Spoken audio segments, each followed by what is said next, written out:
But the topic of the week is the future. Looking forward to the future.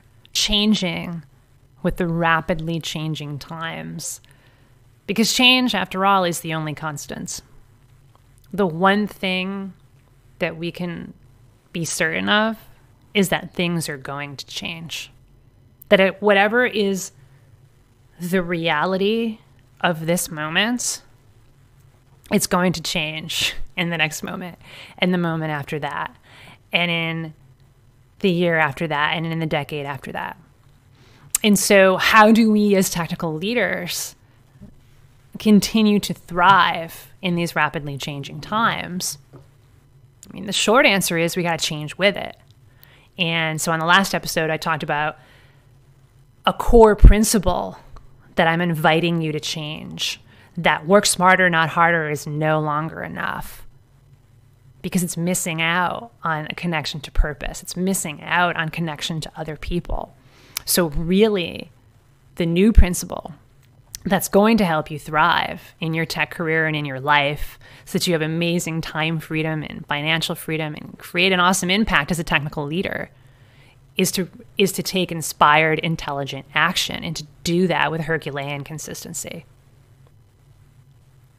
Because that incorporates the connection, that incorporates the purpose, and that it also incorporates the consistency. And the consistency, by the way, is the piece that so many people miss out on, that aren't able to do, because it takes forming new habits, and forming new habits is hard. And so that's what I talked about on the last episode. On this episode, I'm going to take a slightly different perspective on taking a look at the future. Because when we look to the future, we're projecting out. What are we looking forward to? What is going to be the truth, the reality of the future? And within that topic, I want to discuss delusional optimism and why being delusionally optimistic is actually good, is actually great, is actually awesome for your technical career and for your life in general as well.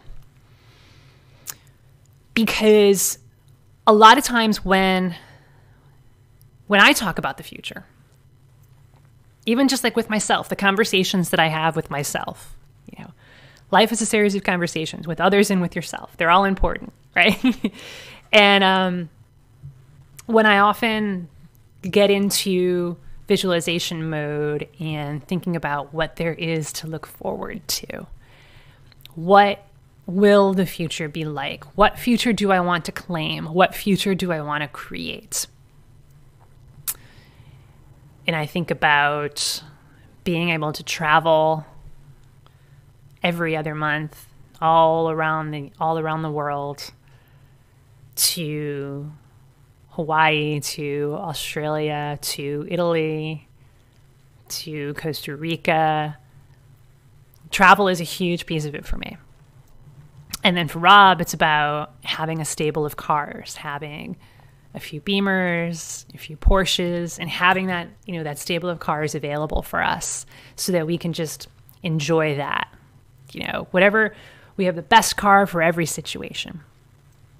Also, while we are continuing to make a massive impact on our clients, and we double our business every year, which means we're doubling the amount of clients who we're serving year over year. And I'm thankful for it, and I become thankful for it in advance. And I'm able to do that, and I've conditioned myself to be able to do that. That I visualize not just the money in the bank account, although that's a piece of it, though. If that's the reality I'm creating, that's what's going to be a part of it, is more money in the bank account, but also just feeling the awesomeness and the joy and the gratitude of that experience as if it were happening right now, and being thankful in advance for it. And so when I do that, what often comes up for me, and I know that this comes up for clients as well, this is absolutely something that we help our clients to do. So it's not just about conditioning gratitude, it's also about conditioning what to look forward to not get stuck in the past, for sure, but also to not get stuck in an imaginary negative future that hasn't happened yet. You know, we use our imaginations. Our subconscious is really powerful. We could dream up some really scary stuff, some really scary worst case scenarios. We could also dream up some really awesome and fulfilling and peaceful and joyous, wonderful scenarios as well. It's the same muscle. And so what happens often for me and for clients is you get into this place of gratitude, you're thankful in advance, you accept the reality of that victory before it's happened. You know it's inevitable that it's going to happen. What sometimes comes up is, am I just being delusionally optimistic here? Like, this hasn't happened yet. Like, how do I know that this is going to happen? I don't have a magic wand. I don't have a crystal ball. I haven't unlocked those superpowers. You know, I'm not a wizard or a mage or whatever other, you know, fairy godmother or whatever other magical, mystical creature might be able to see the future. You know, I'm not the ghost of Christmas future. I have no idea what's actually going to happen in the future. Am I just being delusionally optimistic here? And I think this comes from a number of places, right? Because like why this happens, it could be based on personality, it could be based on behavioral style. It's also based on working in the tech world, right? That yes, we're trained to innovate and to think about the possibilities before other people see them and to take advantage of inflection points that haven't happened yet, right? That's part of it. But also part of it is about mitigating risk and about making sure that the stuff that we're building and the decisions that we're making are going to introduce some really bad stuff, you know, in the form of in small ways like bugs that can break our software, and in big ways like complete and utter turns and failures of whole tech systems that can bring whole companies down and and people down with it because they're dependent on those systems, depending on what they are. And so we also get into that risk aversion, that risk mitigation mode as well. So that's why your brain's doing that, by the way, is because you've trained it to do that. You've conditioned it to be like, okay, hang on a second. I want to mitigate risk here. And am I being delusionally optimistic by pointing to a future that I don't even know has happened yet? But here's the thing. Everything has a purpose and everything has a desired outcome. If the desired outcome is actually to mitigate risk, to make sure that stuff isn't going to break, then yeah, then you can kind of step into that risk mitigation mode and say, all right, what's our plan A? What's our plan B? What can we do to make sure that we cover all of our bases and make sure that we're seeing all the angles? And with the desired outcome of, we want this thing to work. We want this system to be working. We want this system to thrive. We want this software this product, this app, to blow the socks off of our customers and serve them in amazing ways. That's the desired outcome. But and that's one situation. However, when you're thinking about your future and you're thinking about the future you want to create, that you get to create, and the mission that you're on, the journey that you're on as an amazing, inspired, intelligent, motivated, technical leader that you are, when you're in that space and you want to declare the future that you want to create, the desired outcome there is to feel inspired. The desired outcome there is to feel a sense of joy and gratitude and peace, so that it will put you into the state, the emotional state, the mental state, the spiritual state, so that you can actually create that. It doesn't serve you to be like, oh, you know what? So I'm making 150K now. What do I want to make by the time I retire? All right. Well, you know what? What's realistic? let's not get crazy here, right? What's realistic is that I'll make, what did I say, 150? That I'll make like 175. That's actually, that's pretty likely to happen, even if I do nothing. It's pretty likely that by the time I retire, I'll go from 150 to 175. Okay, good, I'm done. That's my goal, 175. 25K more than I'm making right now. Do you feel inspired by doing that? Do you feel joy? Do you feel a genuine sense of, oh my God, I am connected to my purpose and all of this is possible? Or do you kind of feel like you're settling for a lower goal just so that you can check it off the list? Because that's not the purpose here. The purpose is not to like set a goal so that you can then just immediately go check. The purpose is to inspire yourself and to inspire others along your mission as well. So yes, be delusionally optimistic. Be to the point where you kind of like, yeah, oh my God, I'm not actually sure if this is possible, but hell yeah, this inspires me. I'm going to make 500K by the time I retire, 500K a year. I'm going to have 20 million, 30 million, $50 million in my nest egg. Holy cow. Holy cannoli. Like, that inspires me. I'm going to do that. And I'm going to show up in a way to go in that direction. Yeah, you know what? That feels a little irrational, but you know what? F it. I'm going to do it. And I'm going to show everybody that I'm capable of doing it. Because that's my purpose. That is what I'm on. That's what I was put on this universe to do. That is why I am on this earth. Not just to make another 25K a year, but to make another 100, 200K a year and have such a huge nest egg for retirement that we're not even going to, money? What? Sure. No problem. There's always enough money. You have that financial freedom. That's what we want. That's what juices you, right? And it's kind of like shoot for the moon. And guess what? If you miss by a little bit, are you going to whine and moan about it?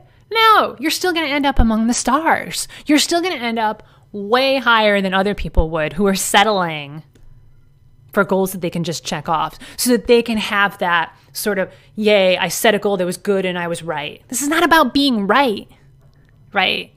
Like I've done this before where I've absolutely done this before where it's like, all right, when I first started my business, it was like, okay, I think I can make 50K a year. Yeah. Yeah, that's right. That's right. That's my goal. I want to make 50K a year in revenue. That feels right. And you know what? And it was about me being right. And I just wanted to be right in my goal. And it wasn't until I was like, forget that. This isn't about being right. This is about being irrational, being delusional, or at least it feels that way to us sometimes, where it's like, I'm dreaming here. I'm giving myself permission to dream. Then that's actually when the business started booming. And we surpassed that 50K to doing $250,000 last year. And that didn't happen by accident, right? We show up at the People Stack. We show up taking inspired, intelligent action every day. And we do it with Herculean consistency. We make genuine connections with people. And we have a purpose. We have a mission of changing the tech world one tech manager at a time. That's where that comes from. That's the byproduct. The byproduct of that is making more money. And so, setting goals and dreaming isn't about being right. It's about inspiring yourself to a place where, wow, I want to do this. Awesome. Here's the other piece of it that one more piece that I want to leave you with. The reason why feeling a little bit delusionally optimistic or a lot delusionally optimistic, feeling irrational almost, like, yeah, this is a dream, man, I'm going to go for it. The reason why that's so awesome and why taking that mentality and that even that emotionality to it as well, because this is really about feeling. It's not about thinking. It's about feeling. Is because one of my core beliefs is that the universe has huge plans for us. There is a master plan. And that plan that the universe has for us is like, it is so beyond what we are capable of even imagining. That it really is.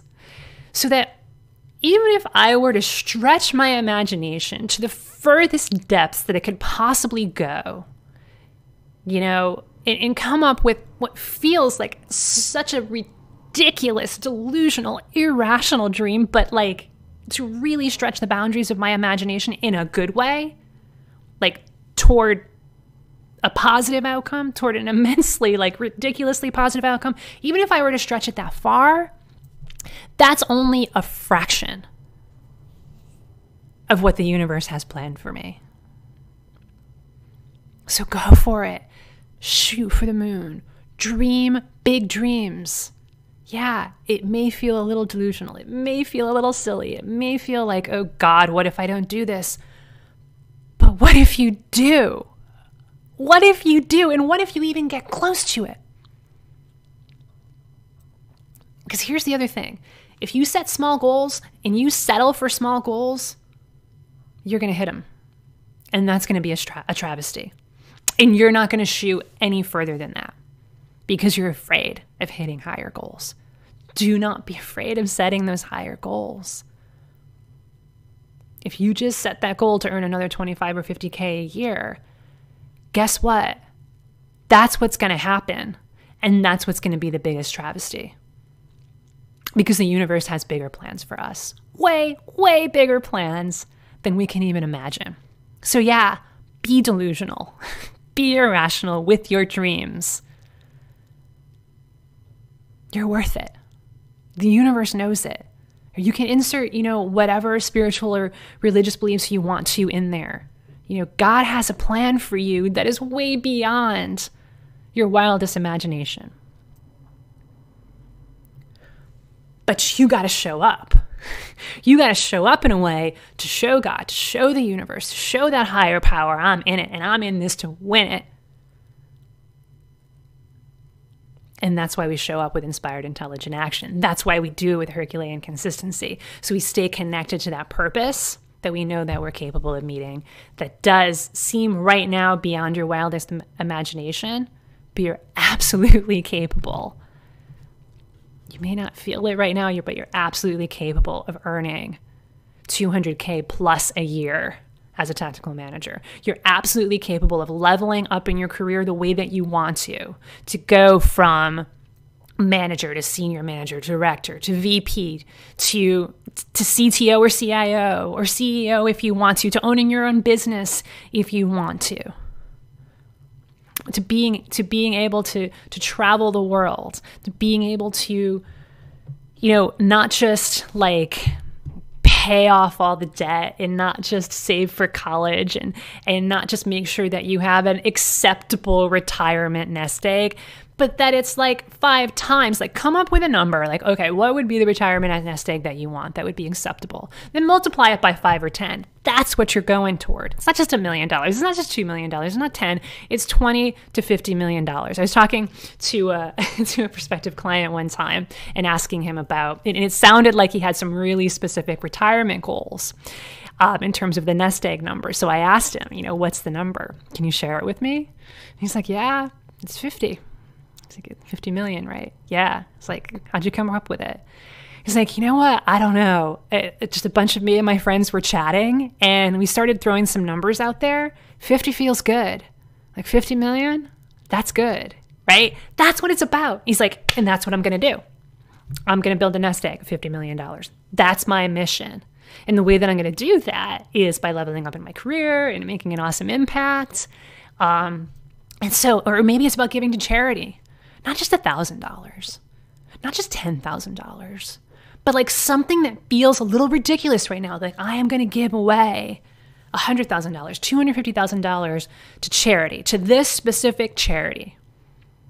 to give away to the schools, to give away to health organizations, to give away to, to the tech industry, in whatever feels good to you.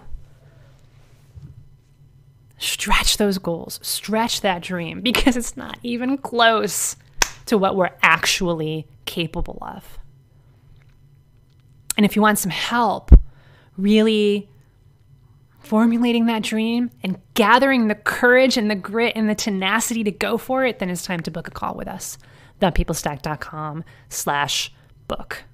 If you're feeling delusionally optimistic and it doesn't feel right, if you're feeling like, oh God, like this, I want a dream, but I also want to be realistic and that's what's getting in the way, it's time to book a call. thepeoplestack.com/book. Because we want to help you thrive in a rapidly changing tech world. Change is the only constant, folks. And if you don't change with it, and if your mission and your vision and your dreams do not change with it, you're going to keep moving backwards.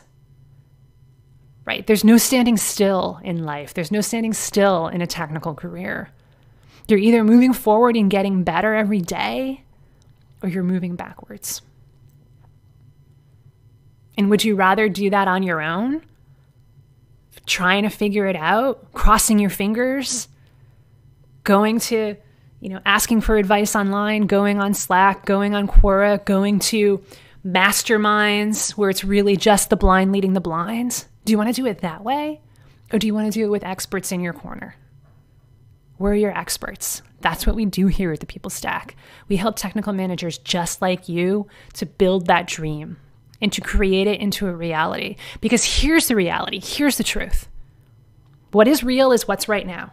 It's what's right in front of you. It's what you're feeling. It's what's around you. It's all of the resources that you have right now. That's one reality. That's one truth. The other truth is the one that you create. The other reality is the future that you get to create. Because what we do today is a reflection of what you did yesterday.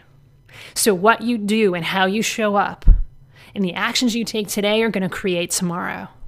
So if you want to create a better tomorrow, you got to keep showing up and raising the bar and doing it in a way that feels like it's in integrity and doing it in a way that it meets your mission and your values and your principles. You can do it alone or you can do it with experts in your corner. And I think you want to do it with experts in your corner or you wouldn't be listening to us today. So if you're a technical manager who wants to upgrade your career and you're ready to claim and build that dream and make it a reality and show everyone else how it's possible and inspire others in the process, it's time to book that call. thepeoplestack.com/book. So that's it for the day. Yes, be delusionally optimistic. Be irrational with your dreams. You owe it to yourself and to others who you love in order to do that, because you are capable of amazing, amazing things as a technical leader. It's time to go out in the world and show them what you're capable of. That's it for the day, folks. Take care. Talk to you again soon. And that's a wrap.